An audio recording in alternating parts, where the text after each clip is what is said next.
أعوذ بالله من الشيطان الرجيم بسم الله الرحمن الرحيم বিতাড়িত মরদুদ শয়তানের ওয়াসওয়াসা থেকে পানাহ চাই পরম করুণাময় আল্লাহ রাব্বুল আলামিনের নামে শুরু করছি। ألم نجعل الأرض مهادا والجبال أوتادا وخلقناكم أزواجا وجعلنا نومكم سباتا وجعلنا الليل لباسا وجعلنا النهار معاشا وبنينا فوقكم سبعا شدادا وجعلنا سراجا وهاجا وأنزلنا من المعصرات ماء سجاجا لنخرج به حبا ونباتا وجنات ألفافا সাদাকাল্লাহুল আযীম। আমি আজকে যে আয়াতগুলি তেলাওয়াত করেছি এই আয়াতগুলির মধ্যে দেখা দৃষ্টান্তগুলি আল্লাহ চোখে দেখা দৃষ্টান্তগুলিকে আঙ্গুল দিয়ে দেখাচ্ছেন যে দেখো এইগুলি যে আল্লাহর পক্ষে সম্ভব, তিনি তোমাকে মৃত্যুর পরে জিন্দা করাও তার জন্য সম্ভব। সেজন্য তিনি বলছেন ألم نجعل الأرض مهادا والجبال أوتادا। এটা কি সত্য কথা নয় যে আমি তোমাদের জন্য এই পৃথিবীকে একটি বিছানা হিসাবে বানিয়ে দিয়েছি, আর এই পৃথিবীর উপরে পাহাড়গুলি দিয়ে পেরেকের মতো পাহাড়গুলিকে প্রথিত করে দিয়েছি। ওয়াখালাকনাকুম আজওয়াজা, এবং পৃথিবীর মানব বংশ অথবা যে কোনো প্রাণী এবং জন্তুর বংশ বৃদ্ধির জন্য তোমাদের স্ত্রী জাতীয় এবং পুরুষ জাতীয় জোড়ায় জোড়ায় সৃষ্টি করেছি। ওয়াজআলনা নাওমাকুম সুবাতা, আর তোমাদের জন্য তোমাদের ঘুমকে শান্তির বাহন করেছি। ওয়াজআলনা লাইলা লিবাসা, আর রাতকে করেছি আবরণ অথবা আচ্ছাদন। ওয়াজআলনা নাহারা মাআশা, আর রুজি কামাবার জন্য দিনটাকে করেছি আলোকোজ্জ্বল। ওয়া বানাইনা ফাওকাকুম সাবআন শিদাদা, আর তোমাদের উপরে 7টি মজবুত আকাশ স্থাপন করেছি। ওয়াজআলনা সিরাজান ওয়াহাজা, আর তাতে একটি অতি উত্তপ্ত অতি উজ্জ্বল একটি বাতি সৃষ্টি করেছি। وأنزلنا من المعصرات ماء سجاجا, এবং ঊর্ধ্ব দেশ থেকে অবিশ্রান্ত অবিরামভাবে বৃষ্টি বর্ষণ করি। কেন? লিনুখরিজা বিহি হাব্বান ওয়া নাবাতা, যাতে করে শস্য, শাক, সবজি, উদ্ভিদ আর নিবিড় বাগান সৃষ্টি করতে পারি। এই ছিল তেলাওয়াতকৃত আয়াতের শাব্দিক তর্জমা। আসুন এবার ব্যাখ্যায় চলে যাই। আল্লাহ পাক বলছেন দেখো এই পৃথিবীটাকে, এই জমিনটাকে একটি বিছানা হিসাবে আমি বিছায় দিয়েছি, শান্তিময় আবাসভূমিতে পরিণত করে দিয়েছি এই পৃথিবীটাকে। আল্লাহ পাক বলছেন الذي جعل لكم الأرض مهدا وجعل لكم فيها سبلا لعلكم تهتدون, যিনি পৃথিবীকে তোমাদের জন্য দোলনা বানিয়ে দিয়েছেন আর সেখানে তোমাদের জন্য রাস্তা তৈরি করে দিয়েছেন যাতে তোমরা গন্তব্য খুঁজে পাও। সূরা নাবার মধ্যে আল্লাহ পাক পৃথিবীকে বলেছেন বিছানা, আর সূরা আয-যুখরুফের মধ্যে বলেছেন দোলনা। পৃথিবীটাকে আল্লাহ কি বললেন? দোলনা। দোলনার মধ্যে শিশু যেমন শান্তিতে ঘুমায় থাকে, এই পৃথিবীটাকে তোমার জন্য শান্তিতে ঘুমাবার জন্য, চলাফেরা করার জন্য আমি এই পৃথিবীকে শান্ত করে দিয়েছি। সুবহানাল্লাহ। এবং গন্তব্যের জন্য, যাতায়াতের জন্য আমি রাস্তা বানিয়েছি। আপনি বলবেন রাস্তাগুলি তো আমরা বানাইছি গম দিয়া, ইট দিয়া, পাথর দিয়া। হ্যাঁ, আপনি বানাতে পারেন, রাস্তা আপনি বানাতে পারেন, কিন্তু যখন আপনারা কেউ বানান নাই তখন এই পথগুলি আল্লাহরই বানানো ছিল। বিশেষ করে পাহাড়িয়া এলাকায়, পাহাড়িয়া এলাকায় কোন গভর্নমেন্ট গিরিপথ তৈরি করেছে বলেন তো দেখি? কে বানিয়েছে? আল্লাহ পাক তৈরি করেছেন। এ পথ তৈরি করেছে যাতে তোমরা তোমাদের গন্তব্যে পৌঁছতে পারো। মহা শূন্যে ভাসমান এই পৃথিবী, এই পৃথিবীটাকে আল্লাহ পাক আরামের জায়গা বানিয়েছেন, অথচ এই পৃথিবীর মধ্যে আছে কি তা কি আমরা জানি? এই পৃথিবী নামক গ্রহটি, এটি প্রতি ঘন্টায় ৬৬,৬০০ মাইল বেগে পৃথিবীটা ছুটে চলছে বন্দুকের গুলির মতো। প্রতি ঘন্টায় ৬৬,৬০০ মাইল গতিবেগে পৃথিবী ছুটছে। এর অভ্যন্তরে আছে আগুন, এর মধ্যে আছে পাথর। এই এমন মারাত্মক আগুন এই পৃথিবীর পেটের মধ্যে রয়েছে যে আগুন পাথরগুলো পুড়িয়ে লাভায় পরিণত করে দেয় এবং তা উদ্গীরণ করে আগ্নেয় আকারে, আগ্নেয়গিরির আকারে উপচে পড়ে। এই পৃথিবীর মধ্যে এরকম আগুন আছে। এই পৃথিবীতে সর্বপ্রথম বিজ্ঞানীদের এই কনসেপশন আল্লাহ রাব্বুল আলামিন কোরআনের মাধ্যমে দুনিয়াবাসীকে দিয়েছেন। জগৎ একটা বা দুইটা নয়, বহুমাত্রিক জগতের কনসেপশন আল্লাহ পাক দিয়েছেন, অসংখ্য জগৎ। এই পৃথিবীর উপরিভাগে এক জগৎ, এর আভ্যন্তরীণ রয়েছে আর এক জগৎ, সাগরের ভেতরে রয়েছে এক জগৎ, সাগরের তলায় অন্য জগৎ। পৃথিবীর মহাশূন্যে, গ্যালাক্সি, ইউনিভার্সাল মহাশূন্যের ভিতরে যা কিছু রয়েছে তার মধ্যে রয়েছে অসংখ্য জগৎ। জগৎ একটি নয়, অসংখ্য জগৎ রয়েছে। পৃথিবীর মাটির তলায় কত আগুন, সেই দৃশ্য আমি চোখে দেখেছি যখন আমি ভেসুভিয়াস পাহাড় দেখেছি, পৃথিবীর বড় আগ্নেয়গিরি। আল্লাহ পাক জাহান্নামের আগুনের ইন্ধন করবেন মানুষ আর পাথর। ওয়াকুদুহান নাস ওয়াল হিজারা, পাথর আর মানুষ হবে জাহান্নামের আগুনের ইন্ধন।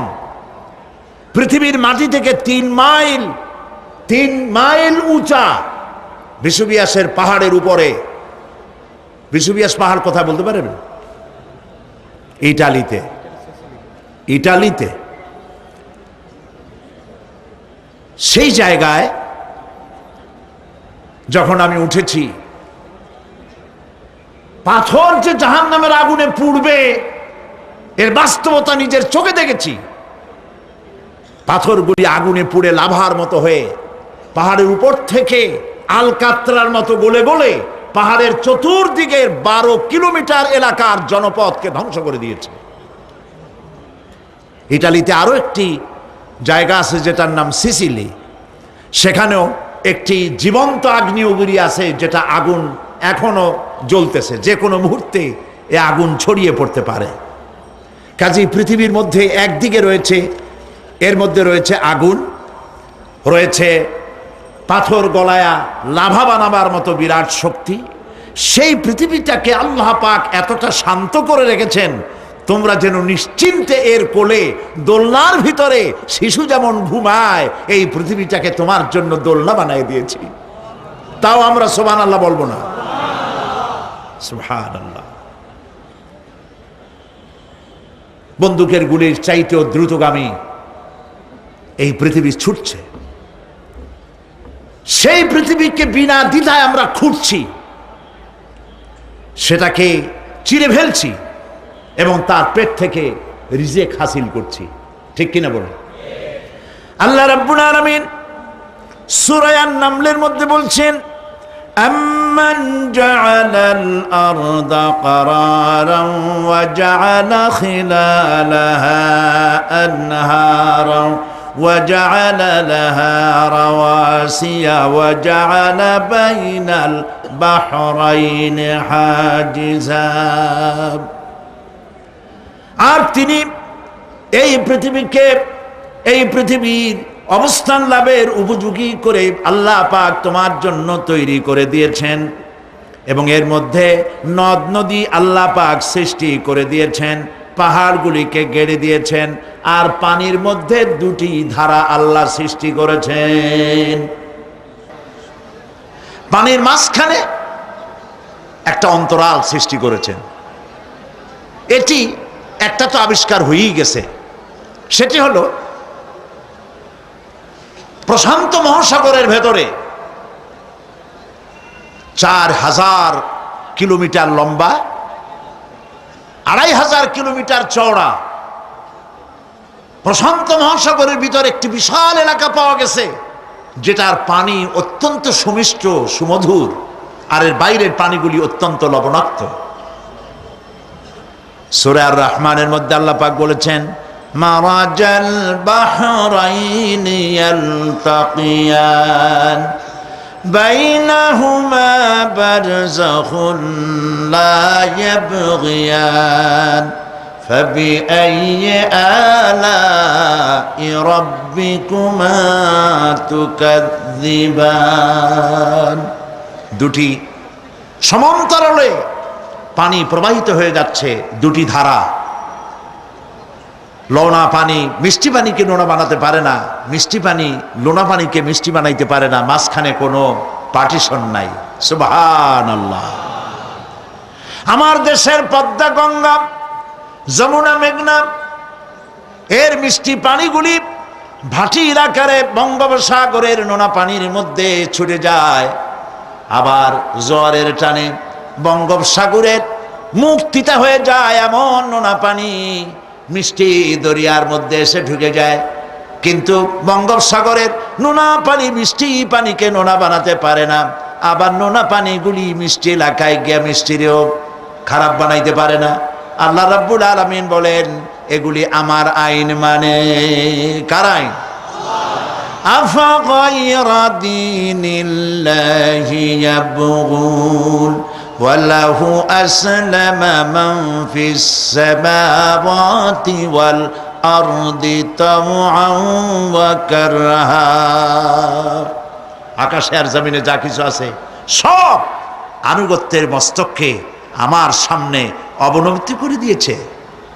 সুতরাং এর আমার আইন মানে চাঁদ, সূর্য, গ্রহ, নক্ষত্র আইন মানে কার? চিল্লায় বলুন।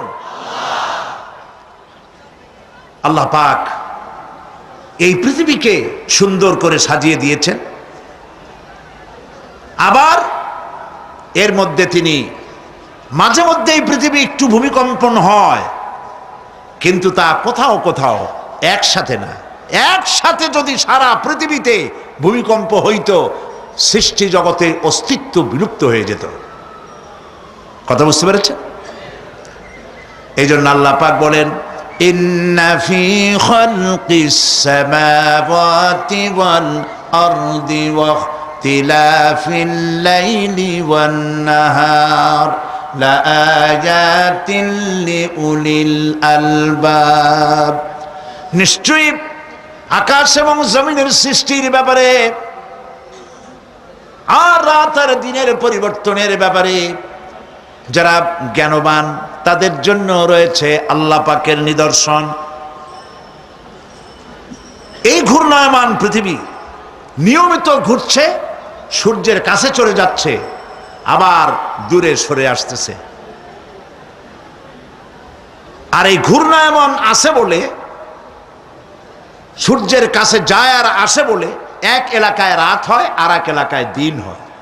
এখন বাংলাদেশে রাত 8:45, আর ঠিক একই সময় আমেরিকার নিউ ইয়র্কে এখন দিনের 9:15। যদি এরকম অবস্থা না হতো, তাহলে এক এলাকার প্রাণীগুলি বাঁচত, অন্য এলাকার প্রাণীগুলি ঠান্ডায় ফ্রিজ হয়ে যেত। আমাদের এই পৃথিবী আল্লাহ পাকের এক অফুরন্ত নিয়ামত। এই অফুরন্ত নিয়ামত আল্লাহ পাক আমাদেরকে দিয়েছেন, আর এর মধ্যে এর অভ্যন্তরে রয়েছে মানুষের খাদ্য তৈরি করার মতো প্রাণ শক্তি মাটির মধ্যে আল্লাহ পাক দিয়েছেন। পৃথিবীটা এটি সূর্যকে আর চন্দ্রকে আল্লাহ পাক একটা নির্ধারিত মেজারমেন্ট করে রেখেছেন, একটা ঠিক সঠিক জায়গায় রেখেছেন। বিজ্ঞানীরা বলেছেন সূর্যর যে ডিগ্রিতে এখন আছে ওর থেকে কয়েক ডিগ্রি যদি নিচে নেমে আসতো, গোটা পৃথিবী জ্বলে পুড়ে ভস্ম হয়ে যেত। আবার সূর্যটা যেখানে আছে ওখান থেকে আরো কয়েক ডিগ্রি যদি উপরে উঠে যেত, তাহলে গোটা পৃথিবী ফ্রিজ হয়ে যেত, প্রাণী জগতের অস্তিত্ব শেষ হয়ে যেত। চাঁদ সম্পর্কে বলা হয়েছে চাঁদ যত ডিগ্রিতে আল্লাহ পাক স্থাপন করে রেখেছেন ওর থেকে কয়েক ডিগ্রি উপরে যদি উঠে যেত, গোটা পৃথিবী মরুভূমি হয়ে যেত।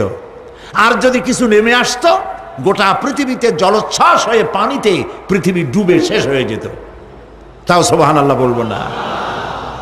এ সমস্ত কুদরত কার? আল্লাহ পাক। আল্লাহ রাব্বুল আলামিন এরপরে বলছেন ওয়াল জিবালা আওতাদা, মাটিকে বানালাম বিছানা, আর এই বিছানাকে এটা যেন তোমাকে নিয়ে নড়াচড়া করতে না পারে সেই জন্য আমি পাহাড়গুলি পেরেকের মতো গেড়ে দিলাম। এখানে আছে যে পাহাড়কে পৃথিবীর মধ্যে পেরেকের মতো গেড়ে দিছি। কেন দিছি সেটি এসছে অন্য আয়াতে। আল্লাহ রাব্বুল আলামিন বলেন ওয়া আলকা ফিল আরদি রাওয়াসিয়া আন তামিদা বিকুম, আল্লাহ পাক বলেন তিনি জমিনে পর্বতের নোঙ্গর পর্বতের পেরেক রকম করে এই পৃথিবীর মধ্যে গেড়ে দিয়েছেন যেন পৃথিবীটা তোমাকে নিয়ে যেন হেলাদোলা করতে না পারে। এই পাহাড় পৃথিবীর ভারসাম্য রক্ষা করেছে। পাহাড়গুলি আজকে মানুষেরা কাটা শুরু করেছে ইন্ডাস্ট্রি বানাবার জন্য, বাড়িঘর বানাবার জন্য। পাহাড় যারা কাটছেন আত্মঘাতী কাজ করতেছেন। প্রকৃতির ভারসাম্য, এনভায়রনমেন্ট নষ্ট তো আমরাই করতেছি, ঠিক কিনা বলেন? কারা নষ্ট করতেছে? আমরা নিজেরাই করতেছি, আত্মঘাতী কাজ করছি। এই পৃথিবীতে কত পাহাড় দরকার, কত গাছ দরকার, কত পানি দরকার, সে কথা কে বলতে পারবেন? বলেন সবাই। আল্লাহ পাকের যা কিছু তিনি সৃষ্টি করেছেন সেগুলির উপরে হস্তক্ষেপ করা, কিছু কিছু জিনিসের উপরে হস্তক্ষেপ করা মারাত্মক আত্মঘাতী। পাহাড়গুলি দিয়ে এই সুউচ্চ পাহাড় শুধু খিল বানায় রাখছেন আল্লাহ, পেরেক বানায় রাখছেন, শুধু তাই নয়, এই পাহাড়ের উপরে পানি জমে থাকে বরফ হইয়া।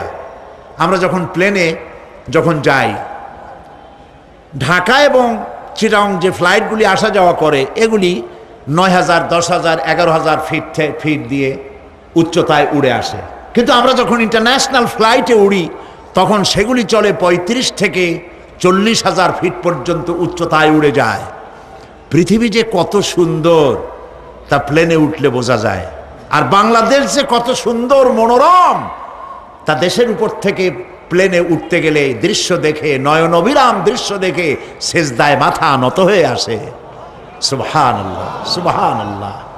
আমার দেশ যে কত ভালো, আলহামদুলিল্লাহ বলেন। পৃথিবীর যে কোনো দেশের তুলনায় আমার দেশ অনেক অনেক অনেক ভালো, আলহামদুলিল্লাহ বলেন। এর গাছে হাত দিলে খাবার পাওয়া যায়, পানিতে হাত দিলে খাবার পাওয়া যায়, জমিনে হাত দিলে খাবার পাওয়া যায়, যেখানে হাত দেবেন সেখানে খাবার। আমাদের তো আসলে খাদ্যের অভাব না। আমাদের কি খাদ্যের অভাব আসলে? না, আসলে খাদ্যের অভাব না। আমাদের সব আছে, বিশাল বনজ সম্পদ আছে। কাপ্তাই, রাঙ্গামাটি, বান্দরবন যে দেখেন বনজ সম্পদ কাহাকে বলে। খুলনার ফরেস্ট এরিয়া যে দেখেন বনজ সম্পদ কারে বলে। রয়েছে বনজ সম্পদ, রয়েছে খনিজ সম্পদ, রয়েছে পশু সম্পদ, রয়েছে মৎস্য সম্পদ, রয়েছে পানি সম্পদ, সর্বোপরি রয়েছে মানব সম্পদ। সব আছে। তাহলে মরি কেন? মরি সৎ লোকের অভাবে। আল্লাহ রাব্বুল আলামিন এই পৃথিবীতে মানুষগুলিকে সুন্দর করে সৃষ্টি করে তার খাওয়া, চলা ফেরা, ওঠা বসা সব কিছুকে একটি নিয়মতান্ত্রিক পদ্ধতিতে পরিচালিত করেছেন। এটা বুঝলে পরে কল্যাণ, না বুঝলে অকল্যাণ। আসল বক্তব্য ছিল কি? পাহাড়। প্লেনে ওড়ার সময় দেখেছি রাশিয়ার উপর থেকে যখন উড়ে যায়, টার্কি, ইটালি, আফ্রিকা দেশসমূহের উপর দিয়ে যখন উড়ে যায়, তখন দেখতে পাই নিচে পাহাড়ের মাথাগুলি সাদা ধপধপ করছে। প্রথমে তো বুঝি নাই যেগুলি কি, পরে জিজ্ঞেস করে জেনেছি। যখন প্রথম বিদেশে গেছি তখন বুঝি নাই, তারপরে বুঝতে পারলাম এ হলো আল্লাহ পাকের সেই কথা যে পাহাড়ের উপরে আমি পানি জমায় রাখি। এই জমাকৃত পানি সূর্যের তাপে গলাইয়া পাহাড় থেকে পাদদেশে নামাইয়া ফসল উৎপাদিত করি, যেখানে বৃষ্টি সম্ভব নয়। মানে বৃষ্টি যেখানে যাওয়ার প্রয়োজন নাই, সম্ভব নয় তা না, আল্লাহর কাছে অসম্ভব বলে কিছু নাই। কিন্তু কোথাও আল্লাহ পাক বৃষ্টি দিয়ে দেন, কোথাও সাগরের পানি, কোথাও খালের পানি, কোথাও নদীর পানি, কোথাও পাহাড়ের পানি দিয়ে এভাবে ব্যবস্থা করে দেন। এনভায়রনমেন্ট এগুলি নষ্ট করে ফেলছে। একটা দেশ আছে যার নাম, একটা মহাদেশ যার নাম অ্যান্টার্কটিকা। এই অ্যান্টার্কটিকা মহাদেশে কোনো মানুষ নাই, আছে শুধু পেঙ্গুইন। কি আছে কম তো? পেঙ্গুইন। শুধু বরফ আর বরফ। এগুলি জমা করে রাখার মধ্যে রয়েছে আল্লাহ পাকের বিশেষ কুদরত, যা আল্লাহ পাক মানুষের জন্য তৈরি করে রেখেছেন। মানুষ বুঝতে পারে না। এনভায়রনমেন্ট নষ্ট করে ফেলার পরে এই বরফগুলি গলে যাচ্ছে, নষ্ট হয়ে যাচ্ছে। এরপরে আল্লাহ পাক বলছেন, وَخَلَقْنَاكُمْ أَزْوَاجًا, আর এই পৃথিবীর বংশধারাকে, সৃষ্টি ধারাকে ঠিক রাখার জন্য আমি তোমাদেরকে জোড়ায় জোড়ায় সৃষ্টি করেছি। সুবহানাল্লাহ। প্রত্যেকটি প্রাণীর ভিতরে স্ত্রী জাতীয়, পুরুষ জাতীয় আছেই, আছে কিনা বলেন? এমন একটা নামকন যেখানে শুধু পুরুষ, নারী নাই, স্ত্রী জাতীয় নাই, আছে নাকি? নাই। বংশধারা বৃদ্ধি করার জন্য প্রত্যেকটি প্রাণী আল্লাহ পাক বলছেন জোড়ায় জোড়ায় বানাইছি, তোমাদেরকেও আমি জোড়ায় জোড়ায় বানিয়েছি। আর কি করেছি? আল্লাহ পাক বলছেন,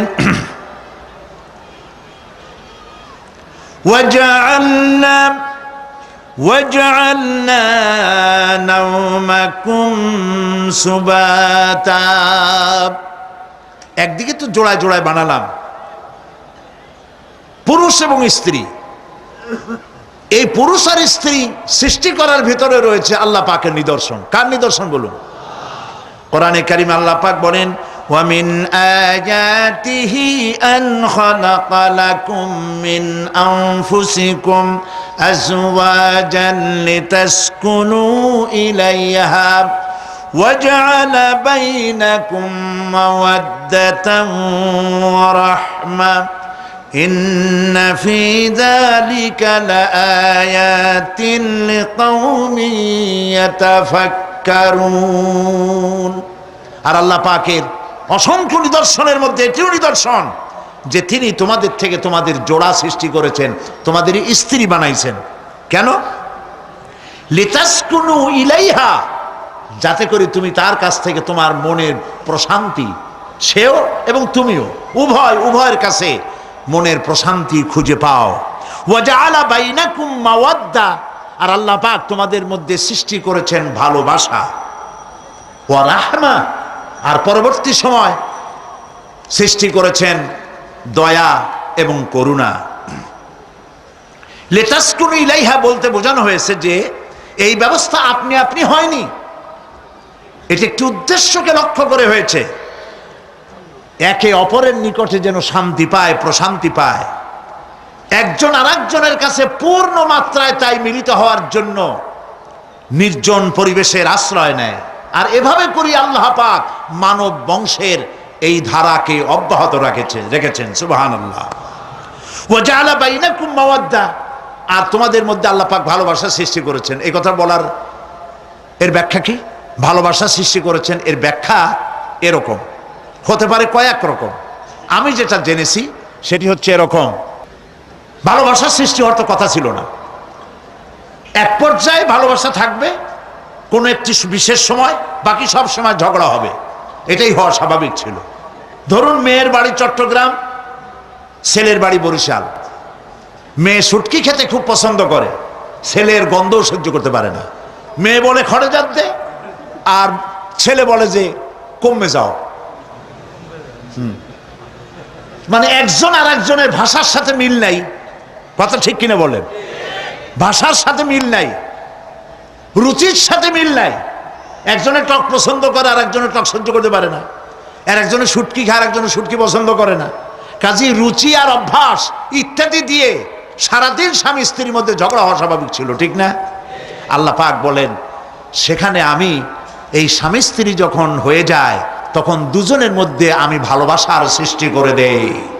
আর সে ভালোবাসা এমন পর্যায়ে চলে যায়, স্ত্রী তার স্বামীর জন্য জীবন দিতে চায়, স্বামী তার স্ত্রীর জন্য জীবনের সব কিছু উজাড় করে দিতে চায়। ওয়াজআলা বাইনাকুম মাওয়াদ্দা, এরপরে সৃষ্টি করি রাহমা। ওই ভালোবাসা ছিল যৌবন কেন্দ্রিক, বিশেষ এক উদ্দেশ্যকে সামনে রেখে। কিন্তু যখন যৌবনে ভাটি লাগলো তখন ওই উদ্দেশ্য আর থাকলো না। তখন আল্লাহ পাক বলেন এই সময় তো দুজনের মধ্যে রাগারাগি খেসাখেসি ইত্যাদি হয়, স্বাভাবিক ছিল, কিন্তু তা হইল না। আমি রহমত দিলাম, করুণা দিলাম, এখন বুড়ি বুড়ারে ছাড়ে বাঁচে না, আর বুড়াও বুড়িরই ছাড়া বাঁচে না। তাও আমরা সুবহানাল্লাহ কব না? প্রিয় ভাই সব, আমি বুঝতে পারছি আপনারা বলেন ঠিকই, তবে শুনতে শুনতে মোহমুগ্ধ হয়ে বলার সময় পান না। জি আলহামদুলিল্লাহ, বলি আলহামদুলিল্লাহ। তো আল্লাহ রাব্বুল আলামিন পরস্পর পরস্পরের মধ্যেই ভালোবাসা সৃষ্টি করলেন। এটি আল্লাহ পাকের আয়াত। এটা আল্লাহ পাকের কি বলুন? আয়াত মানে কি? নিদর্শন। এরপরে রাব্বুল আলামিন বলেন ওয়াজআলনা নাওমাকুম সুবাতা, আর আমি তোমাদের জন্য ঘুমকে করেছি শান্তির বাহন। মানুষের অঙ্গ প্রত্যঙ্গ প্রত্যেকটির কাজ ভিন্ন, প্রকৃতিও ভিন্ন। চোখ দেখে, কান শোনে, জিহ্বা স্বাদ গ্রহণ করে, নাক শোনে, নাক শোখে, মস্তিষ্ক চিন্তা ভাবনা করে। এ হলো প্রকৃতি। আর প্রত্যেকটি অঙ্গ প্রত্যঙ্গের রুচি আলাদা, কর্তব্যের মধ্যে বিরাট বৈষম্য। যেমন চোখ রঙিন এবং সুন্দর জিনিস দেখতে ভালোবাসে, ঠিক কিনা? বলেন ঠিক কিনা? একটা খারাপ জিনিসের দিক চোখ পড়লেই মানুষ তাড়াতাড়ি চোখ ফিরায় নেয়, ঠিক না? চোখ সুন্দর এবং রঙিন জিনিস দেখতে ভালোবাসে। কান সুমধুর সুর শুনতে ভালোবাসে, উৎসাহ বোধ করে। আর হাত নরম এবং মসৃণ জিনিসে স্পর্শ করতে উৎসাহ বোধ করে। নাক আতরের গন্ধ শুঁকতে ভালো লাগে। আর মন নতুন নতুন রঙিন ভাবনা ভাবতে চেষ্টা করে। বাড়ি বানাবো, বিল্ডিং বানাবো, ইন্ডাস্ট্রি করব, ছেলে বিয়ে দেবো, মেয়ে বিয়ে দেবো অমুক জায়গায় বিরাট লোকের কাছে। ভাবতে ভাবতে ভাবের সাগরে হারিয়ে যায়। আর ভাবনার ভিতরে খেয়ালে যদি কেউ পোলাও পাকায়, বাস্তবে তা হোক আর না হোক, খেয়ালে মনে মনে যদি কেউ পোলাও পাকায়, তাহলে ঘিয়ের দাম যাই হোক না কেন তাতে কিছু আসে যায় না, ঠিক কিনা? মানুষ রঙিন রঙিন ভাবনা ভাবতে খুব মজা পায়। তাহলে আমি কি বুঝাইতে চাইলাম? চোখের কাজ, নাকের কাজ, মুখের কাজ, কানের কাজ, মনের কাজ, প্রত্যেকটি অঙ্গ প্রত্যঙ্গের ভিন্ন ভিন্ন কাজ আছে, ভিন্ন ভিন্ন রুচি আছে। কিন্তু একটি ব্যাপারে হাত, পা, চোখ, নাক, মস্তিষ্ক সব এক ব্যাপারে তারা ঐক্যমত পোষণ করেছে। এ ব্যাপারে কোনো ইখতিলাফ তাদের মধ্যে নাই, সেটা হলো ঘুম। সেটার নাম কি? ঘুম। ঘুমাইতে চায়, হাতের শরীরের সমস্ত অঙ্গ প্রত্যঙ্গ ঘুমের কোলে নিবেদিত হয়ে যেতে চায়। ঘুম না আসলে হাত আর চলে না, মাথায় আর ভাবতে ইচ্ছা করে না, পাও আর চলতে চায় না, হার্টবিট বেড়ে যায়। আর ঘুমালে পরে সব শান্ত হয়ে যায়। সুবহানাল্লাহ কব না? আল্লাহ রাব্বুল আলামিন বলেন এই নিদ্রাকে, এই ঘুমকে আমি তোমাদের জন্য শান্তির বাহন বানিয়ে দিয়েছি। আলাম ইয়ারাউ আন্না জাআলনাল লাইলা লিয়াসকুনু ফীহি ওয়ান নাহারা মুবসিরান ইন্না ফী যালিকা লাআয়াতিন লিকাওমি ইউমিনুন। তারা কি আল্লাহ পাকের এই কুদরতের কথা চিন্তা করে না? যে আমি রাতের আধার দিয়ে ধরনীর বুক ছেয়ে দেই, দিনের উজ্জ্বলতা, কোলাহল, গাড়ির আওয়াজ, ভ্যাঁ ভোঁ আওয়াজ হচ্ছে, কলকারখানার আওয়াজ হচ্ছে, সূর্যের বিরাট তাপ, ঘুম আসে না। সারাদিন কাজ করার পর শরীরের আরাম দেওয়ার জন্যে রাতের একটি কালো চাদর পৃথিবীর উপরে আমি বিছায়ে দেই।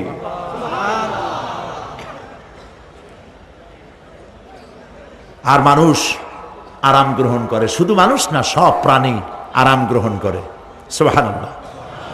এবং এরপরে দিনের আলো দিয়ে উদ্ভাসিত করি, যেন বিশ্রামের পর নতুন করে আবার কাজের সমস্ত উদ্দীপনা নিয়ে নতুন করে কাজে ঝাঁপিয়ে পড়তে পারে। কয়েক ঘন্টা অথবা সারাদিন হাড় ভাঙা খাটুনি খেটেছে, রিক্সা চালায়ছে, গাড়ি চালায়ছে, আড়াই মনের বস্তা মাথায় করে টেনেছে, চিন্তা ভাবনা করেছে। এরপরে যখন এই লোকটি কয়েক ঘন্টা মাত্র নিদ্রা গেল, আরাম পেল, মস্তিষ্ক হালকা হয়ে গেল, হার্টবিট কমে গেল, হাতের পায়ের কর্মোদ্দীপনা বেড়ে গেল, নতুন করে আবার কাজ করার জন্য সুযোগ এসে গেল। দুনিয়ার মানুষকে কর্মক্ষম রাখার জন্য আল্লাহ পাক ঘুমকে বানিয়েছেন নিয়ামত। সুবহানাল্লাহ বলেন। ওয়ামিন আয়াতিহি মানামুকুম বিল্লাইলি ওয়ান নাহারি ওয়াবতিগাউ মিন ফাদলিহি। আল্লাহ পাক বলেন, তোমাদের রাত আর দিনের বেলায় নিদ্রা যাওয়া, এবং এটাই হচ্ছে তার অনুগ্রহ। রাত আর দিনের নিদ্রা যাওয়ার পরে আমার অনুগ্রহ অর্থাৎ রিজেক তালাশ করার জন্য শরীরের ভিতরে, মনের ভিতরে, হাত পায়ের মধ্যে কর্মের উদ্দীপনা আমি তোমাদের দিয়ে দেই। মহাবিজ্ঞানী আল্লাহ রাব্বুল আলামিনের এ বিশাল কুদরত এবং দয়া যে মানুষকে তিনি ক্লান্তি দূর করার জন্য তিনি ঘুম দিয়েছেন, আলহামদুলিল্লাহ বলি। অনেক মানুষ আছে ঘুমাইতে পারে না, ঘুমাবার জন্য ফেনার গান খায়, ঘুমাবার জন্য ভেলিয়াম খায়, সিডাক্সিন খায়, রিল্যাক্সিন খায়, কত অক্সিজেন, অক্সিজেন, কত কিছু খায়, তারপরেও ঘুম আসে না। এই ঘুম যার আসে না, বিরাট নিয়ামত থেকে বঞ্চিত। ঘুম একটি নিয়ামত, আলহামদুলিল্লাহ বলি, আলহামদুলিল্লাহ বলি। বিশাল নিয়ামত ঘুম। আল্লাহ যে সমস্ত নিয়ামত আমাদের জন্ম থেকে শুরু করে এ পর্যন্ত বডির মধ্যে দিছেন, মৃত্যুর আগে আল্লাহ যেন একটিও কেড়ে না নেন, বলি আমিন। আল্লাহ রাব্বুল আলামিনের পরে বলেন, ওয়াজআলনাল লাইলা লিবাসা ওয়াজআলনান নাহারা মাআশা। আর রাতকে করেছি আচ্ছাদন, আবরণ, দিনকে রুজি কামাবার জন্য ব্যবস্থা করে দিয়েছি। দিনের বেলা রুজি কামাবেন, দিনের বেলায় ঘুমায় থাকবেন না। বহুত মানুষ আছে সকালবেলায় ঘুম দিল, 12টা 1টা বাজে গেল। উর্দুতে ছোটবেলায় পড়েছিলাম, জিসনে সোয়া উসনে খোয়া, যে ঘুমাইলো সব সর্বনাশ করলো। অসময় ঘুমানো, অসময় ঘুমানো সর্বনাশ হয়ে যাবে সব। এই জন্য আল্লাহ পাক বলেছেন, দিনটারে বানাইছি রুজি কামাবার জন্য। রুজি কামাও, রুজি কামানো এটাও একটা ইবাদত। রুজি কামানো কি? হালাল রুজি কামাবেন, ইবাদত। আপনি যে আপনার স্ত্রীকে একটা ব্লাউজ কিনে দেন, কাপড় চোপড়, প্রয়োজনীয় কসমেটিক্স কিনে দেন, আপনি যে বাজার ঘাট করেন, সব হালাল পয়সা যদি হয়, সাদকা দেওয়ার মতো সমান সওয়াব হবে। রুজি কামাইতে হবে, এটা আল্লাহ পাকের হুকুম, রুজি কামাও। ফাইদা কুদিয়াতিস সালাত ফান্তাশিরু ফিল আরদ ওয়াবতাগু মিন ফাদলিল্লাহ। সুবহানাল্লাহ বলেন। নামাজ যখন শেষ হয়ে গেল, ফাইদা কুদিয়াতিস সালাত, নামাজ যখন শেষ হয়ে গেল, ফান্তাশিরু ফিল আরদ, তখন জমিনে ছড়িয়ে পড়ো আর আমার অনুগ্রহ, রিস্ক অনুসন্ধান করো। সুবহানাল্লাহ। মসজিদে বসে বসে খালি তসবিহ টিপতে থাকো না, কাজের সময় কাজ করো। অফিস থেকে বলে আসছে জোহরের নামাজ পড়তে যাই, জোহরের নামাজ পড়িয়ে তারপর নফল পড়া শুরু করছে, এরপরে দোয়া দুরুদ পড়া শুরু করছে। 1 ঘন্টা অফিসের সময় নষ্ট করেছেন। ফরজ নামাজ, সুন্নত নামাজ পড়তে যতটুকুন লাগবে, এর থেকে বেশি সময় নিলে বেতন হালাল হবে না। আপনি মিথ্যা কথা বলে, মিথ্যা ছুটি নিয়ে দিনের কাজ করতে পারেন না। আপনার রুজি হালাল হইতে হবে। আপনার নফল নামাজ পড়া দরকার, রাত পড়ে আছে, রাতের বেলা গিয়ে জনমের মতো নফল পড়েন, কে নিষেধ করবে? মনে থাকবে কথা? প্রিয় ভাই সব, হযরত ওমর ফারুক রাদিয়াল্লাহু তাআলা আনহু তিনি একবার মসজিদে নববীর মধ্যে দেখলেন ফজরের সময়, জোহরের সময় তিনি দেখলেন ফজরে যাদের দেখলাম এক জায়গায় বসা ৫-৭টা লোক, জোহরে তো তাদেরই দেখতেছি, আসরের সময় দেখলেন ওইখানে বসা, মাগরিবেও দেখলেন, এশায়ও দেখলেন। এশার নামাজের পর তিনি প্রশ্ন করলেন, তোমরা কারা? বলল যে আমরা হলাম দূরের থেকে আসছি, মসজিদে নববী শ্রেষ্ঠ মসজিদ, এখানে বসে বসে আল্লাহর জিকির আজগার করি। তো আল্লাহর জিকির আজগার করো, নামাজ পড়ো, খাও কি? কাজে কিছু লোক আছে ওরা মেহেরবানি করে রান্না করে আনিয়া আমাদের খাওয়াইয়া যায়। হযরত ওমর ফারুক রাদিয়াল্লাহু তাআলা আনহু বললেন, তাহলে তো তোমার চাইতে, তোমরা যে কয়জন এখানে বসে ইবাদত করো, তোমাদের চাইতে ওই ব্যক্তি অনেক উত্তম যে নিজে রুজি কামাই করে তোমাদের খাওয়ায় যায়, তোমরা তো অলস। শুনে রাখো, নামাজের সময় ছাড়া আগামীকাল এই জায়গায় যদি বসা দেখি, ব্যাট মারে বের করে দেবো মসজিদ নববী থেকে। ইসলাম কাজের প্রতি উদ্দীপনা দিয়েছে, ইসলাম কাজের ট্রেনিং দিয়েছে। সুবহানাল্লাহ বলে কাজ করো আর খাও, বসে বসে বাপের বোঝা হইও না। প্রিয় ভাই সব, এরপরে আল্লাহ পাক বলছেন, ওয়াবানাইনা ফাওকাকুম সাবআন শিদাদা, আর তোমাদের উপরে আমি তোমাদের উপরে শক্ত মজবুত 7টি আকাশ সৃষ্টি করেছি। সুবহানাল্লাহ।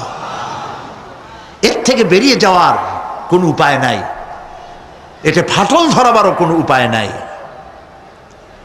এবং এই আকাশটাকে আমি আবার সুন্দর করে সাজায় রাখছি, নয়ন অভিরাম দৃশ্য সার্বক্ষণিকভাবে আমি রেখেছি, রাতের আধারে যা দেখা যায়। সেটা কি? আল্লাহ রাব্বুল আলামিন বলেন, ইন্না যায়্যানাস সামাআদ দুনিয়া বিজিনাতিনিল কাওয়াকিব, এই দুনিয়ার আকাশখানিকে তারকা প্রদীপ দিয়া সাজায় রেখেছি মনের মতো। দেখো তুমি তাকাইয়া, কি সুন্দর করে আকাশকে সজ্জিত করে রেখেছি। আল্লাযী খালাকা সাবআ সামাওয়াতিন তিবাকা মা তারা ফি খালকির রাহমানি মিন তাফাউত ফারজি'ল বাসারা হাল তারা মিন ফুতুর। ক্ষমাশীল তিনি, সপ্ত আকাশ রচিলেন থরে থরে, কোনো ত্রুটি হেরিবে না তার পূর্ণ সৃজন পরে। চাহো তুমি তার সৃষ্টি পানে, দেখো কিছু ভুল চুক, ফিরাও তোমার নয়ন খানি, ফিরাও তোমার মুখ। আকাশটাকে সুন্দর করে সাজাইছি, তাকায় দেখো তো কোনো ভুল ত্রুটি আছে নাকি? সুবহানাল্লাহ। আল্লাহ পাক বলছেন, মা তারা ফি খালকির রহমান মিন তাফাউত, রহমানের সৃষ্টির ভিতরে কোনো ত্রুটি পাবে না। ফারজি'ল বাসারা হাল তারা মিন ফুতুর, আবার তাকাও। কে বলতেছেন? আবার তাকাও, ভালো করে তাকাও, দেখো কোন সৃষ্টির মধ্যে কোনো ত্রুটি আছে কি? জোরে বলেন নাই, জোরে বলেন নাই, বলেন আলহামদুলিল্লাহ, সুবহানাল্লাহ। এক দরবেশ, সে একবার এক বট গাছের তলায় বসিয়া এই আয়াত পড়তেছিলেন। এই আয়াত পড়ে তার মনে উঠলো, আল্লাহ পাক বলছেন হাল তারা মিন ফুতুর, দেখো কি কোনো ভুল চুক, আবার তাকাও। তো সে দেখে ভুল ত্রুটি তো ধরবার উপায় নাই, আল্লাহ তোমার সৃষ্টির মধ্যে কোনো ত্রুটি নাই, তবে একটা জিনিস আমার কাছে একটু বেকায়দা লাগে। সেটা কি? সে বলছে যে আল্লাহ, এই যে বট গাছ, বিশাল গাছ, যেমন গাছ ফলটা তো ওইরকম হয়নি, তাল গাছটা যেমন ফলটাও ওই রকম, নারকেল গাছটা যেমন ওই রকম, বেল গাছটা যেমন ফলটা ওই রকম, চালটাটা যেমন ফলটা ওই রকম, ঠিক না? কিন্তু এত বড় বট গাছ ফল একেবারে একটু একটু। দরবেশ সাহেব চিত হয়ে শুয়ে শুয়ে এগুলি চিন্তা করতেছিলেন। হঠাৎ করে একটা বটের ফল, আধা পাকা ফল, অনেক উপর থেকে বৃন্তচ্যুত হয়েছে দরবেশ সাহেবের নাকের ডগার উপরে টস করে পড়ছে। পড়ার সাথে সাথে নাক জ্বলিয়ে উঠছে। কান ধরে তওবা করে দরবেশ সাহেব সেজদায় পড়ে গেছেন। আল্লাহ, কি বুড়িটা করলাম! আমার চিন্তা মতে যেমন গাছ তেমন ফল, তালের সাইজের যদি হইতো, যে পজিশনে আমার নাকের উপরে পড়ছে, নাক তো ভালো, মাথাও গুঁড়ো গুঁড়ো হয়ে যেত। সুবহানাল্লাহ, সুবহানাল্লাহ। আল্লাহ পাক বলছেন, সুম্মা রজি'ল বাসারা কাররাতাইন ইয়ানকালিব ইলাইকাল বাসারু খাসিআও ওয়া হুয়া হাসির। অক্ষমহীন দৃষ্টি তোমার সৃষ্টিতে পাবে ফাঁকি, ফিরাও তোমার নয়নখানি, ফিরাও কাঙ্গালাখি। আমার সৃষ্টি নৈপুণ্যতার দিকে যতবার তাকাও না কেন, আমার সৃষ্টির ভিতরে কোনো ত্রুটি তুমি দেখতে পাবে না। এই জন্য নবীজি বলেছেন, আল্লাহ রাব্বুল আলামিনের সৃষ্টির কলাকুশলতার প্রতি কেউ যদি একবার গবেষণা করে, একটা ঘন্টাও যদি কেউ চিন্তা করে, কয় ঘন্টা?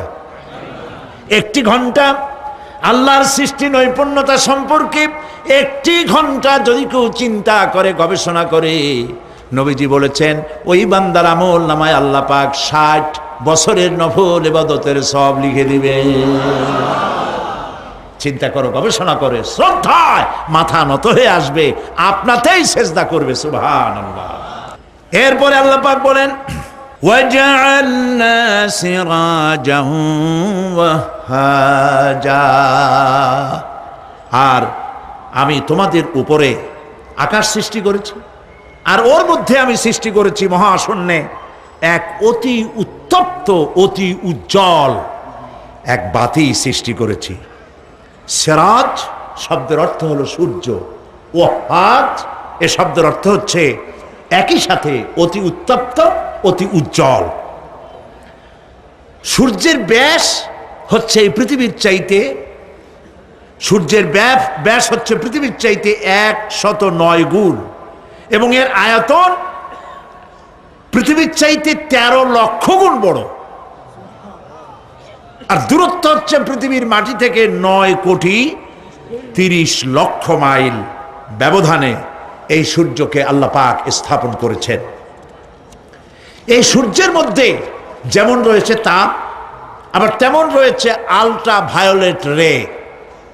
সূর্যের মধ্যে অনেক কিছু আছে, এখনো বিজ্ঞানীরা তা আবিষ্কার করতে পারে নাই। এর মধ্যে কল্যাণধর্মী জিনিসও আছে এবং অকল্যাণ জাতীয় কিছু জিনিস আছে। সেটা কি কারণে, সেটা আল্লাহ ভালো জানেন, আমরা জানি না। আমরা মনে করি অকল্যাণ, আল্লাহ জানেন ওর মধ্যে কি কল্যাণ আছে। যেমন সাপের বিষ, আমরা সাপ দেখলেই মারি, কিন্তু সাপ আপনাকে ক্ষতি না করলে আপনি মারবেন কেন? আর যদি ক্ষতি করার মনে হয়, ক্ষতির মতো মনে হয়, মেরে ফেলে দিন। এটা বলা হয়েছে হাদিস শরীফে, ক্ষতিকর মনে হলে মেরে ফেলে দিন। কিন্তু সাপ তার বিষের মধ্যে মানুষের জীবন রক্ষাকারী ওষুধ সাপের বিষ দিয়েই তৈরি হয়। সূর্যের মধ্যে অকল্যাণ ধর্মী যা আছে সেটা কেন, এটা আমরা জানি না। এখন অকল্যাণ ধর্মী যে জিনিসটাকে বিজ্ঞানীরা মনে করেন, সেটার নাম হলো আল্ট্রা ভায়োলেট রে, অতি বেগুনি রশ্মি। এই অতি বেগুনি রশ্মি, এটার অ্যাকশন হচ্ছে এই যে প্রাণী জগতের মধ্যে যদি এটা লাগে, এসে পড়ে, পৃথিবীতে যদি স্পর্শ করে, তাহলে ক্যান্সার সহ নানাবিধ দুরারোগ্য ব্যাধিতে গোটা পৃথিবী ছড়িয়ে পড়বে। ওই আল্ট্রা ভায়োলেট রে যাতে পৃথিবীর মাটি স্পর্শ করতে না পারে, সেজন্য আল্লাহ রাব্বুল আলামিন ওজোন স্তর তৈরি করেছেন। OZONE, ওজোন স্তর তৈরি করা আছে, যাতে করে ওই রেটা পাস করতে না পারে। সেই রেতে বিজ্ঞানীরা লক্ষ্য করেছে, রেতে ফাটল ধরেছে। সূর্য কত দূরে? 9,30,00,000 মাইল দূরে। মানুষেরা, বিজ্ঞানীরা টের পেয়েছে যে ওজোন স্তরে ফাটল ধরেছে। সুবহানাল্লাহ। আল্লাহ পাক বলছেন, ওয়ামা উতীতুম মিনাল ইলমি ইল্লা কালিলা, তোমাদেরকে খুব সামান্যতম জ্ঞান আমি দান করেছি। সামান্য জ্ঞান দিয়ে গেছে কদ্দুর দেখেন, সুবহানাল্লাহ বলেন। চিন্তায় শ্রদ্ধায় মাথা নত হয়ে আসবে। এগুলি যদি হয় সাধারণ জ্ঞান, ছোট্ট জ্ঞান, সামান্যতম জ্ঞান, তাহলে আমার আল্লাহ সুবহানাহু ওয়া তাআলার জ্ঞান কত অসীম, কত অনন্ত, কত চিরন্তন। সুবহানাল্লাহ। সে আল্লাহ রাব্বুল আলামিন ওজনের স্তরকে রেখেছেন, ওটা ক্র্যাক করেছে। কেন ক্র্যাক করেছে? ক্র্যাক করেছে এনভায়রনমেন্ট নষ্ট করার কারণে। আমরা গাছ কেটেছি, যত গাছ কেটেছি তত গাছ লাগাই নেই। টেলিভিশনে যে গাছ সম্পর্কিত যে বিজ্ঞাপনগুলি দেওয়া হয়, এগুলি নিছক কোনো বিজ্ঞাপনের উদ্দেশ্যে বিজ্ঞাপন নয়, এগুলি বাস্তব। নবী করিম সাল্লাল্লাহু আলাইহি ওয়াসাল্লাম গাছ কাটতে নিষেধ করেছেন। প্রয়োজনে কাটুন, প্রয়োজনে, বিনা প্রয়োজনে আপনি গাছের পাতাও ছিঁড়বেন না, প্রয়োজনে গাছটাও কেটে ফেলতে পারেন। পাতা ছিঁড়বেন না কেন? যেহেতু প্রত্যেকটি পাতা আল্লাহ রাব্বুল আলামিনের জিকির করছে।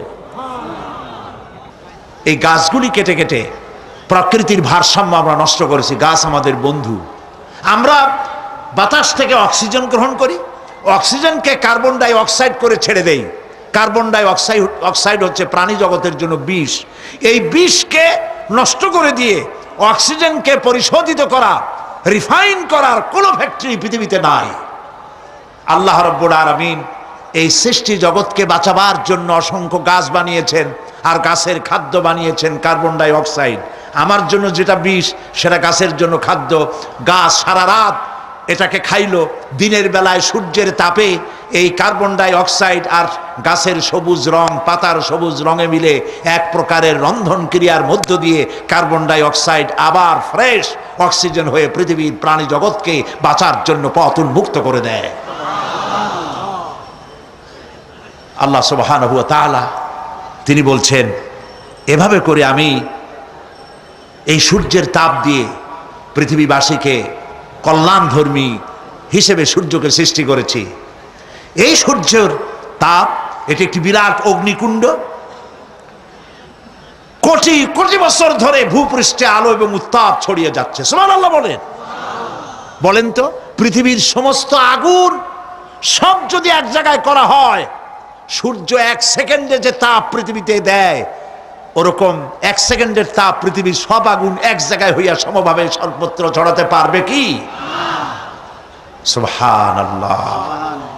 মসজিদ আন-নববী আশ-শরীফ, আল মদিনা আল মুনাওয়ারা, সোনার মদিনা। সুবহানাল্লাহ। আমি মদিনায় গিয়া এবারও বলছি, আল্লাহ যদি ফাহাদেরে মাফ করতে চান, মসজিদে নববী এবং মসজিদে হারামের যে এক্সটেনশন এবং হাজিদের জন্য যে উপকার করেছেন, আল্লাহ যদি মাফ করতে চান, এটা বড় আকারের একটা ওসিলা হয়ে যেতে পারে। এক সময় গরমে কষ্টে অস্থির হয়ে যেতাম মসজিদে নববীতে, এখন মসজিদে নববীতে ঢুকলে মনে হয় জান্নাতের মধ্যে। আর জান্নাত তো চিন্তা করা যায় না, কোনো চোখ নাই যা দেখছে, কোনো কল্পনা নাই, যা মন নাই যা কল্পনা করছে, এটার সাথে তুলনাই হবে না। তবে মনে হয় যেন জান্নাতের মধ্যে ঢুকে গেছি। প্রত্যেকটি খামের গোড়া থেকে ঠান্ডা বাতাস উঠতেছে, প্রত্যেকটি পিলারের গোড়া থেকে। মসজিদে নববী থেকে 3 কিলোমিটার দূরে এসি প্লান্ট। পৃথিবীর সব থেকে বড় এসি প্লান্ট হচ্ছে মদিনা মুনাওয়ারায় এসি প্লান্ট, যেটা দিয়ে মসজিদে নববী, যেখানে 8 লক্ষ মানুষ একসাথে নামাজ পড়তে পারে, ঠান্ডা উঠতেছে। সুবহানাল্লাহ। ভাইদেরে বলি, হজ যারা করছেন, পয়সা কড়ি আছে, হজ করেছেন, ভালো করেছেন, মাঝে মধ্যে সময় পেলে রমজান মাসে যায়েন। মানুষেরা আমাদের দেশের হলিডে করতে কপাল পোড়ারা সিঙ্গাপুর যায়, ব্যবসা করতে যান, আমার আপত্তি নেই। আমেরিকায় যান, সিঙ্গাপুরে যান, ব্যাংকক যান, হংকং যান, থাইল্যান্ড যান, যেন বললে সেখানে যান। কিন্তু হলিডে করার জন্য এই সব জায়গায় না গিয়া পয়সাগুলি জমাইয়া রমজান মাসে যাইয়েন মদিনা মুনাওয়ারায়, আর আল্লাহর ঘর মসজিদে হারামে। সুবহানাল্লাহ।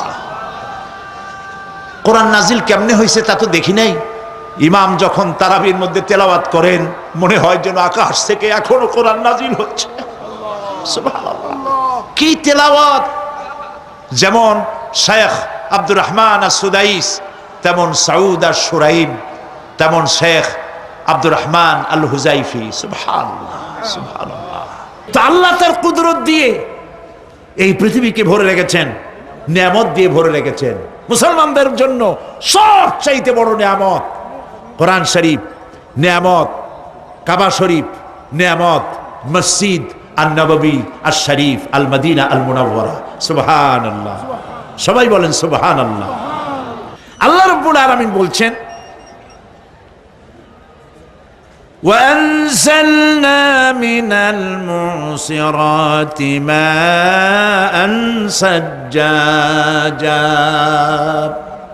আমি আকাশ থেকে তোমাদের জন্য অবিশ্রান্ত বিরাম ভাবে বৃষ্টি বর্ষণ করি। কেন? লিনুখরিজা বিহি হাব্বান ওয়া নাবাতা ওয়া জান্নাতিন আলফাফা। আকাশ থেকে বৃষ্টি বর্ষণ করি যাতে করে শাক সবজি শস্য দানা খাদ্য এই জমিন তোমাদেরকে উৎপাদিত করে দেয়। আলহামদুলিল্লাহ। সেই জন্য আল্লাহ পাক বলছেন, দেখো আকাশ থেকে যে পানিটা নাজিল করলাম, বৃষ্টি দিলাম, এই বৃষ্টির পানি আনলাম কই থেকে? সমুদ্র থেকে। সমুদ্রের পানি মিষ্টি না নোনা? জবাব দেন না। আকাশ থেকে যখন পড়ে তখন এটা কি মিষ্টি, নোনা না মিষ্টি? আল্লাহ রাব্বুল আলামিন বলেন, আফারাআইতুমুল মাআল্লাযী তাশরাবুন আনতুম আনজালতুমুহু মিনাল মুজনি আম নাহনুল মুনজিলুন। তোমরা যে পানি পান করো, এই পানি আকাশ থেকে কে নাজিল করে? তোমরা করো না আমি আল্লাহ করি? কে করে বলেন? আল্লাহ পাক বলছেন, লাউ নাশাউ জাআলনাহু উজাজান ফালাউলা তাশকুরুন। ইচ্ছে করলে এই পানিগুলি কি লবণাক্ত আকারে নাজিল করতে পারতাম, আমি মিষ্টি করে নাজিল করে দিলাম। কেন বান্দা আমার শুকর আদায় করো না? নোনা অবস্থায় যদি নাজিল হতো সমস্ত ফসল তোমাদের ধ্বংস হয়ে যেত। এখন আপনি বলতে পারেন যে আল্লাহ পাক, আল্লাহ তাআলা তিনি আকাশ থেকে পানি না দিলে আমাদের অসুবিধা কি? মানুষ তো নানান রকম চিন্তা করে, পানি না দিলে তো কি অসুবিধা? আমার খালে পানি, আমার বিলে পানি, আমার কুয়ায় পানি, আমার টিউবওয়েলে পানি, পানি না দিলে ক্ষতি কি? আল্লাহ পাক কোরআনে কারীমের মধ্যে বলেছেন, কুল আরাআইতুম ইন আসবাহা মাউকুম গাওরান ফামান ইয়াতিকুম বিমাইম মাইন। বলো দেখি সবে, শুকাইয়া যদি যায় এই জমিনের পানি, তাহলে হেথায় তটনির ধারা কে দিবে সবারে আনি। বান্দারে, বৃষ্টি না হইলে তুমি পানির পরোয়া করো না। সমুদ্রের পানি নেবা, নদীর পানি নেবা, কলের পানি নেবা। শুনে রাখো বান্দা, নদীর প্রবাহমান নদীর পানি, কলের পানি, টিউবওয়েলের পানি, মাটির পরতে পরতে পানি সব যদি আমি শুকায় দেই, কে আছে এই পৃথিবীতে যে নতুন করে তোমার জন্য পানি আমদানি করে দিতে পারে? পারে কেউ?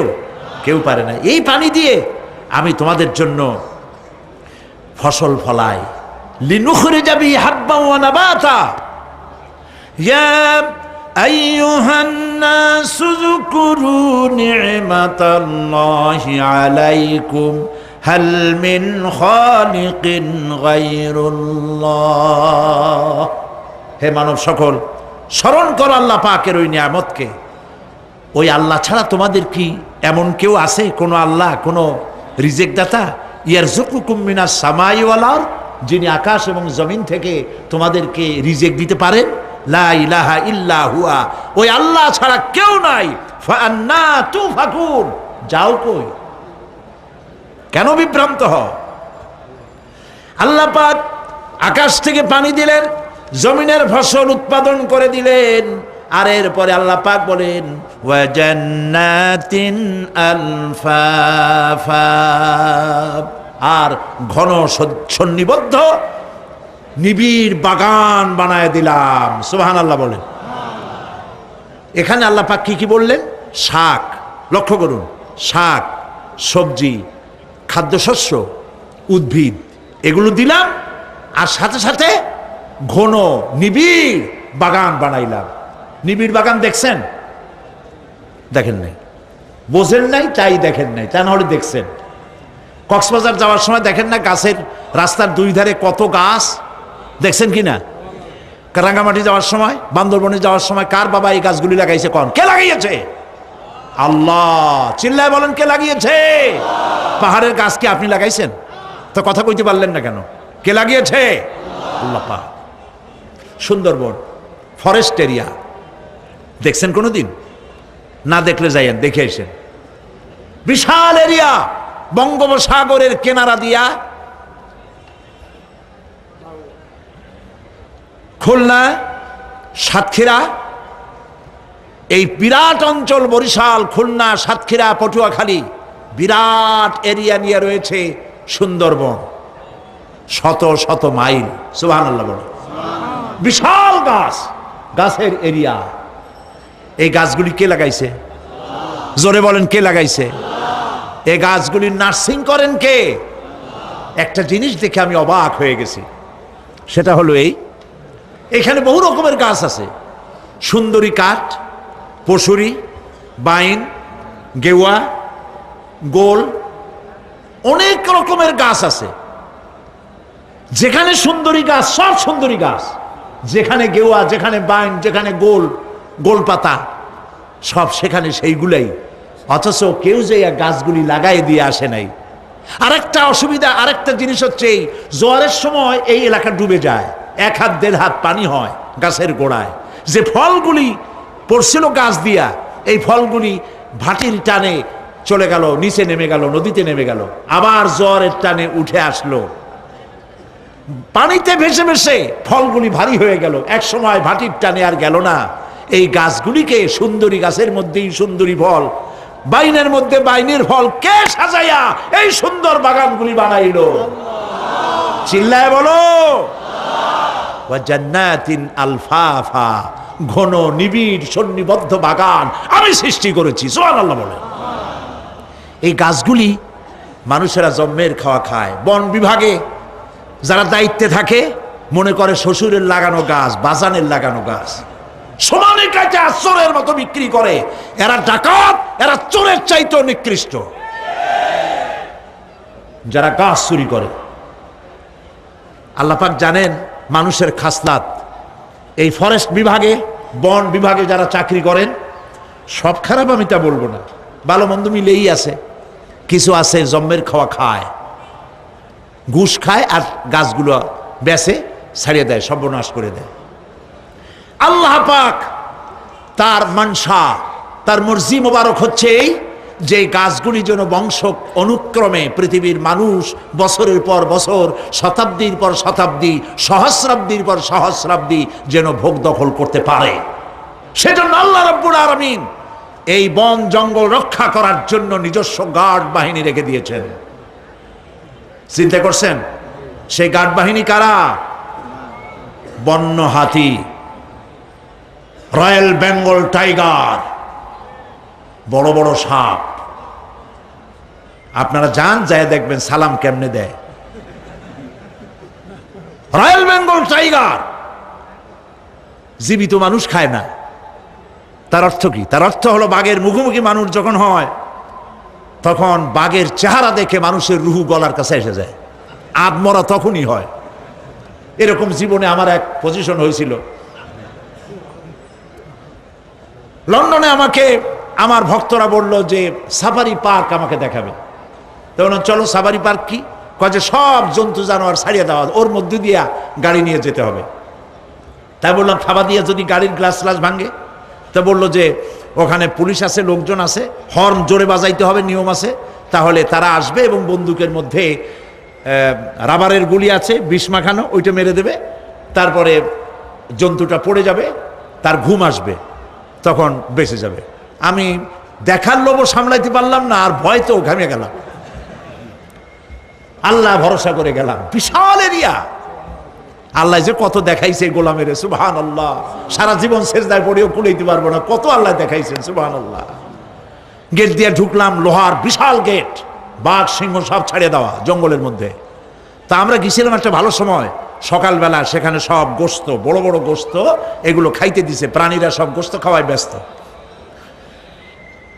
সেখানে মানুষগুলা, আমরা কাফের বলি আর যাই বলি, তাদের নৈতিকতা আছে।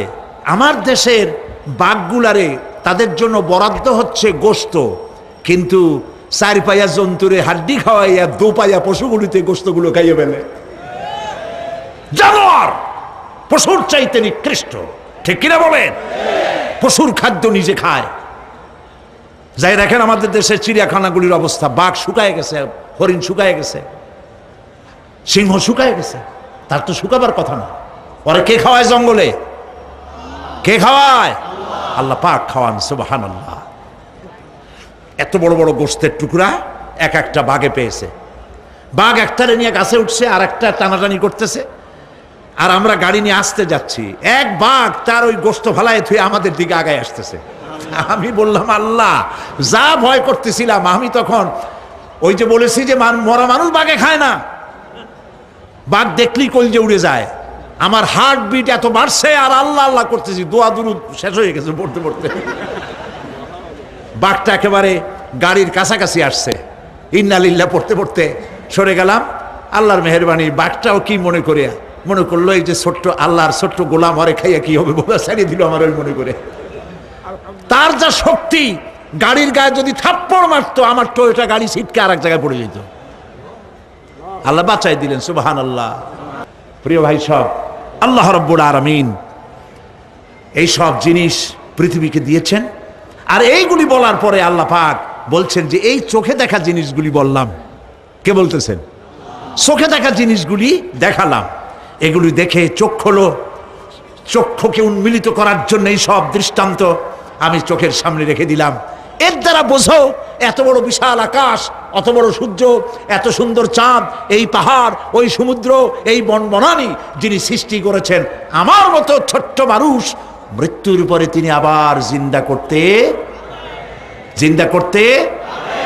করতে जगह जी लगाने के लिए ये दुनिया नहीं है, जगह जी लगाने के लिए ये दुनिया नहीं है, ये इबरत की जा है तमाशा नहीं है।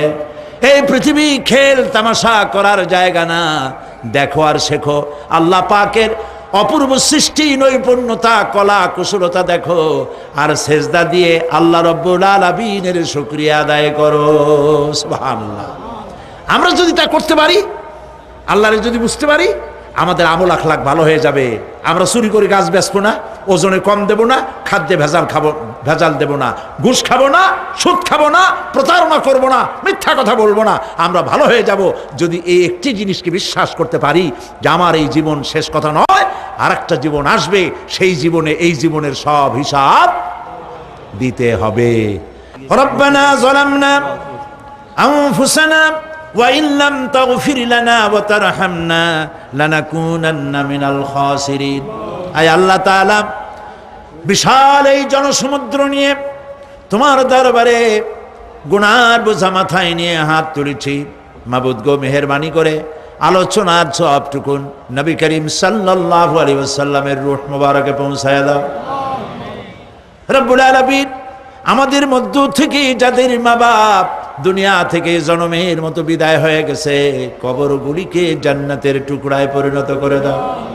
রব্বির হামহুমা কামা রব্বায়ানি সগীরা।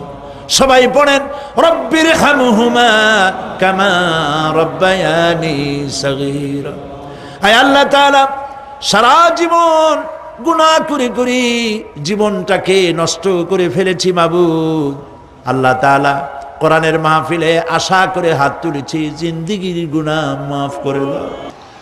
সুবহান রাব্বিকা রাব্বিল ইজ্জাতি আম্মা ইয়াসিফুন ওয়া সালামুন আলাল মুরসালিন ওয়ালহামদুলিল্লাহি রাব্বিল আলামিন। ওয়াজআল আখিরা কালামিনা ইনদাল মাউত লা ইলাহা ইল্লাল্লাহু মুহাম্মাদুর রাসূলুল্লাহ। আসসালাম।